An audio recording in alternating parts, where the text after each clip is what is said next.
Assalamualaikum warahmatullahi wabarakatuh.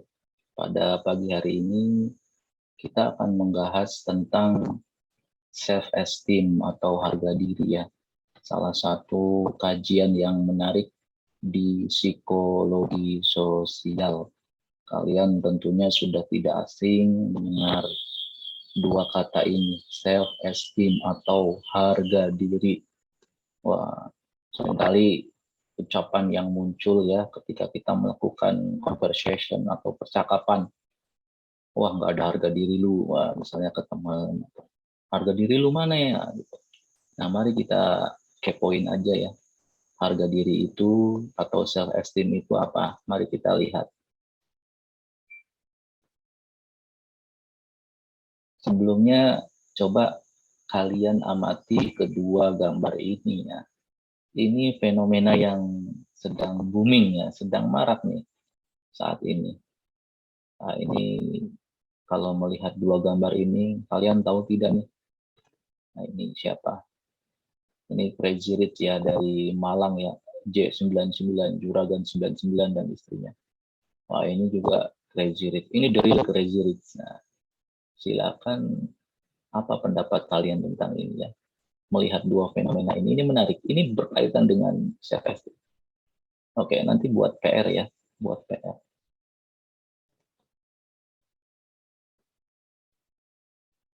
Self esteem itu adalah salah satu faktor utama ya dari bagaimana individu melihat dirinya atau konsep dirinya atau self konsepnya.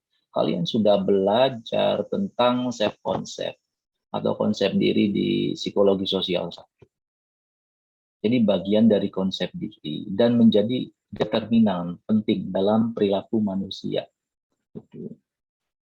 Jadi bagaimana ketika individu melihat diri kita sendiri, dirinya sendiri, seseorang melihat keakuan dirinya itu seperti apa. Di situ juga sebenarnya sedang mengkaji tentang konsep diri kita. Konsep diri kita seperti apa. Makanya menjadi sesuatu yang penting dalam menggambarkan perilaku manusia. Kemudian self-esteem juga menentukan perkembangan mental seseorang secara keseluruhan.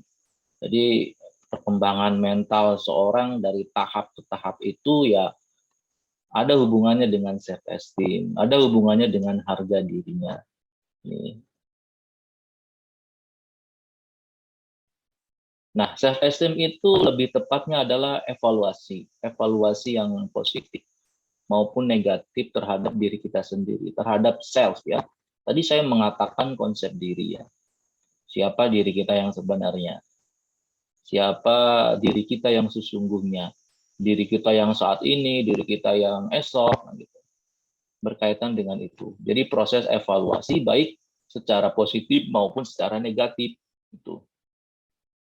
Nah, artinya evaluasi di sini dilakukan oleh individu, oleh seseorang, apakah dirinya mempunyai nilai positif, mempunyai sisi positif, atau bisa saja memiliki nilai negatif atau sisi negatif.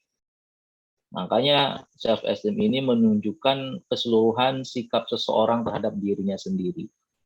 Baik secara positif maupun negatif. Ini mengutip dari pendapatnya Baron and Byrne ya, tahun 2003. Jadi proses evaluasi. Misalnya kita melakukan perbuatan yang kurang menyenangkan terhadap orang lain. Perbuatan yang tidak mengenakan atau perbuatan yang katakanlah menyinggung perasaan orang lain, membuat orang lain sakit hati. Nah, ini kemudian dievaluasi, kok aku berbuat seperti itu ke temen aku? Kok gue gitu ya sama temen gue gitu, udah nyakitin misalnya. Nah, ini proses evaluasi di sini dinamakan self esteem, gitu ya. Kemudian nilai-nilai positif di sini meliputi baik, bagus, dan merasa tersanjung atau berharga. Nah, sementara nilai-nilai negatif ini meliputi hal-hal yang buruk, jelek, dan merasa terhina atau diremehkan, seperti itu. Makanya self esteem sangat berkaitan dengan keadaan emosi seseorang.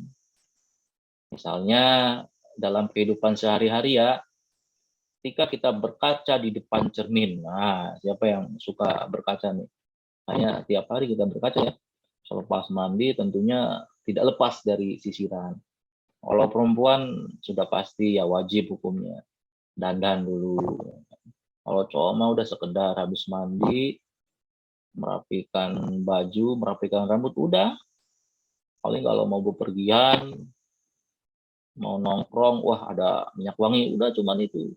Kalau perempuan kan harus dandan dulu, dibedakin dulu, terus apa lagi? Banyak ya, eyeshadow, gitu. Terus dipakai lipstick juga. Ya, gitu.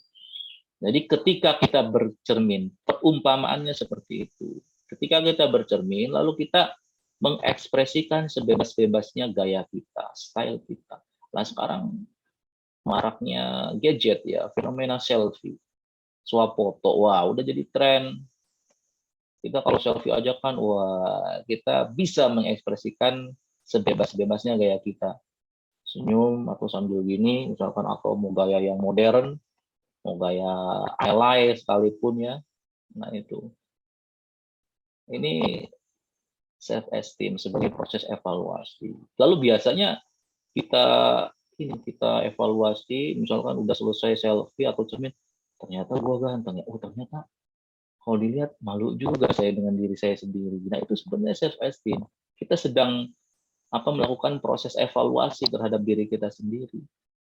Oh iya ternyata aku tuh seorang yang pemalu ya, atau orang yang minder. Dari bercermin aja udah ketahuan, iya. Orang bercermin saja malu dengan diri saya sendiri, gimana dengan orang lain? Nah, kan seperti itu. Jadi ada perasaan senang tentang dirinya sendiri, namun ada juga perasaan malu ketika dipasangkan dengan diri kita melalui cermin. Ini saya kutip dari modulnya saya dengan Pak Erik ya, di Psikologi Sosial 1. Kebetulan ada sedikit membahas self-esteem dari kajiannya konsep diri. Jadi cobalah bercermin. Jadi evaluasi diri kalian, evaluasi diri kita. Atau lagi selfie, ternyata menarik juga, ternyata malu ya. Melihat foto sendiri aja malu lah, biasanya seperti itu. Itu secara tidak langsung kita sedang melakukan proses evaluasi diri atau self esteem. Gitu ya. Makanya hal tersebut mempunyai hubungan dengan harga diri kita atau self esteem kita. Nah, harga diri yang positif memiliki konsekuensi kepada tingginya rasa senang akan diri kita. Sementara harga diri negatif, konsekuensinya adalah adanya perasaan tidak senang akan diri kita. Ya kan? Jadi kalau punya self esteem yang positif, itu rasa senangnya luar biasa. Sementara kalau harga dirinya negatif, ya, perasaan tidak senang akan diri kita sendiri. Kemudian 3 skema diri. Jadi 3 skema diri yang berhubungan dengan self esteem dan emosi kita. Ini mengutip dari Higgins tahun 1987. Ada 3 skema diri yang memiliki hubungan self esteem dengan emosi.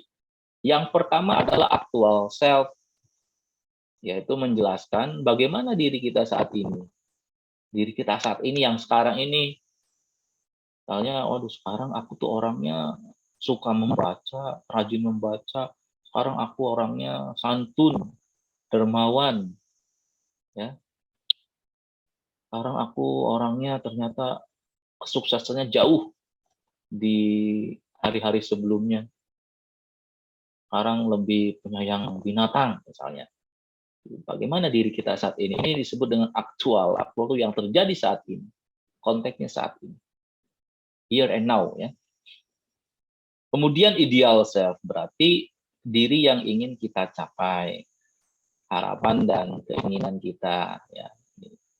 Harapan dan keinginan kita saat ini. Berarti berkaitan dengan future, masa depan. Ya. Kalau tadi here and now saat ini, nah ini ideal self. Kita punya gambaran ideal akan seperti apa. Misalnya tadi kalau aktual self, saya orangnya rajin, suka menolong, penyayang binatang misalnya, dermawan. Nah, kalau dalam konteks ideal self, wah bisa saja lebih intens, lebih positif. Misalnya lebih dermawan lagi, atau tingkat perilaku prososialnya lebih tinggi, tingkat menolongnya lebih tinggi. Misalnya kita penyayang binatang, punya peliharaan kucing, burung, wah besok lebih banyak lagi peliharaannya misalnya. Nah, itu. Kemudian kalau yang ketiga, out self atau out to self, berarti diri kita yang seharusnya muncul. Nah, ini berkaitan dengan kedua self ini, aktual dan ideal. Artinya apa? Berkaitan dengan beban dan tanggung jawab yang harus dipikul. Nah, kan diri kita yang saat ini benar nggak? Ada tidak tanggung jawab moralnya? Misalkan rajin, oh, berarti harus kita pertahankan nih. Oh, suka menolong ya, harus terus-menerus dilakukan. Oh, dermawan. Misalnya hari ini kita mampu nyumbang segini ya ke orang lain atau ke lembaga sosial atau ke tempat ibadah. Nah, besok harus lebih tinggi lagi. Misalnya itu tanggung jawab. Artinya intensinya bisa meningkat. Ya kan? Tadi yang saya bilang ya, kalau harga dirinya positif berarti kesenangan kita akan semakin tinggi. Ya kan, rasa senangnya akan terus-menerus. Nah, kalau harga dirinya negatif, itu perasaan tidak senangnya akan muncul. Nah, kemudian dua hal yang berperan penting dalam pembentukan self-esteem. Yang pertama adalah reflected appraisal dan social comparison atau perbandingan sosial. Maksudnya adalah individu yang memiliki harga diri rendah atau self-esteem rendah diduga memiliki kecenderungan yang rentan terhadap depresi. Nah, ini hati-hati. Soalnya karena gagal ujian, gagal tes CPNS atau gagal wawancara kerja, ini sangat rentan. Bisa saja kalau proses evaluasi terhadap self esteem kita gagal atau rendah. Biasanya, udahlah bodoh amat lah saya malah.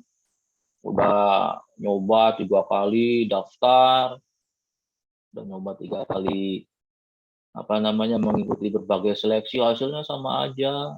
Nah, kalau yang self esteemnya rendah itu rentan terhadap depresi. Udah masa bodoh. Ini bawaannya akhirnya marah terus, menyalahkan orang lain, menyalahkan sistemnya. Kemudian penggunaan narkoba, tak ayal ya, misalnya para public figure yang self esteemnya rendah karena era pandemi, jam tayangnya semakin sedikit, bahkan nggak bisa, nggak ada sama sekali, udah nggak laku, udah nggak laris, akhirnya narkoba. Kan banyak tuh, kan yang public figure yang pemain-pemain sinetron, yang musisi juga ada. Dan identik dengan kekerasan, identik dengan agresi, KDRT lah, nah itu tawuran misalnya. Itu salah satunya. Kalau yang memiliki self-esteem rendah. Sementara kalau self-esteemnya tinggi, itu bisa meningkatkan inisiasi kita, resiliensi kita, daya lentur kita itu semakin tinggi. Sehingga kita merasa puas, lalu merasa senang, senantiasa bersyukur, kan gitu. Nah, sudahlah, mau gimana lagi, udah berusaha, udah kerja keras, udah mengikuti berbagai kursus, kiat-kiat dari berbagai media sosial. Ya kalau misalnya Allah belum memberikan rezekinya jadi PNS, ya udah mau gimana lagi. Ya mungkin saya ditakdirkan untuk jadi pengusaha atau wirausaha misalnya. Nyoba di berbagai institusi, perusahaan ternyata nggak diterima. Nah itu kalau orang yang memiliki self esteem tinggi bisa meningkatkan inisiasi. Jadi inisiatif, tetap sabar. Kemudian self-esteem yang tinggi itu biasanya mencerminkan kondisi pribadi yang positif yang akan memunculkan sikap yang baik dalam berinteraksi dengan orang lain. Artinya apa? Seseorang dengan harga diri yang tinggi atau self-esteem tinggi bisa disebut memiliki resiliensi yang tinggi. Tadi ya saya bilang, daya lenturnya tinggi, sabar. Udahlah mau gimana lagi lah, bersyukur aja misalnya, atas nikmat yang diberikan Allah misalnya. Jadi ada kemampuan untuk bangkit kembali. Coba besok saya coba lagi. Kalau seandainya masih gagal, ya sudah, mungkin saya harus mandiri nih, harus wira swasta, atau ya nanti ngajak temen misalnya bisnis apa gitu misalnya. Nah, itu daya lentur atau resiliensi. Dengan cara mengatasi tekanan yang dialami. Nah ini. Jadi orang yang punya self esteem yang tinggi itu resiliensinya juga tinggi, daya lenturnya. Jadi setelah keadaan terpuruk, gagal, dia mampu bangkit lagi. Nah ini, itu kan ada proses evaluasi yang luar biasa. Usaha lagi, atau kalau memang sudah bukan jodohnya, sudah bukan apa namanya rezekinya, ya udahlah. Cara untuk resiliensinya adalah misalnya dengan mendirikan usaha, ya kan, entrepreneur, atau mungkin mencoba jadi YouTuber misalnya. Artinya mampu mengatasi tekanan yang dialami. Seseorang dengan harga diri yang tinggi atau self esteem tinggi bisa saja suatu saat mengalami kegagalan. Nah, ini juga perlu diwaspadai. Bisa saja mengalami kegagalan atau kekecewaan yang membuat self esteem-nya menurun. Nah, kok bisa ya seperti itu? Tadi yang saya bilang, self esteem itu kan evaluasi, baik sisi yang positif maupun sisi yang negatif. Jadi bisa saja suatu saat mengalami kegagalan atau kecewa yang membuat self esteem-nya menurun. Nah, kondisi inilah yang kemudian dikenal sebagai harga diri yang terancam. Artinya self esteem merasa terancam. Dalam kondisi tersebut, self esteem bisa mengalami penurunan. Itu bisa mengalami penurunan di sini. Nah ini ada kaitannya dengan kedua gambar tadi yang saya perlihatkan. Ini buat PR ya. Ancaman terhadap self-esteem ini kemudian memunculkan reaksi untuk mempertahankan diri.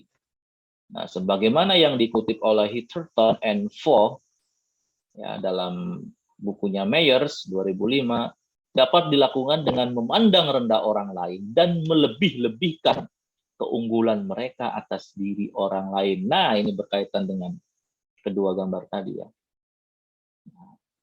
Maraknya fenomena flexing, fenomena pamer harta. Nah, ini dibuat PR.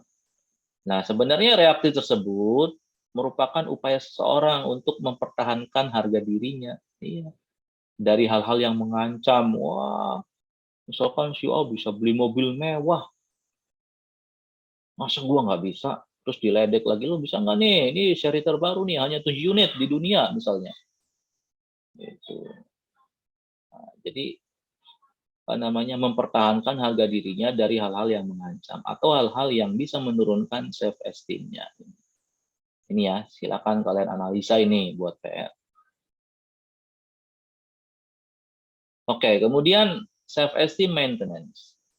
Ini situasi di mana seseorang ada upaya, ada usaha untuk mempertahankan harga dirinya sehingga dikenal dengan self esteem maintenance.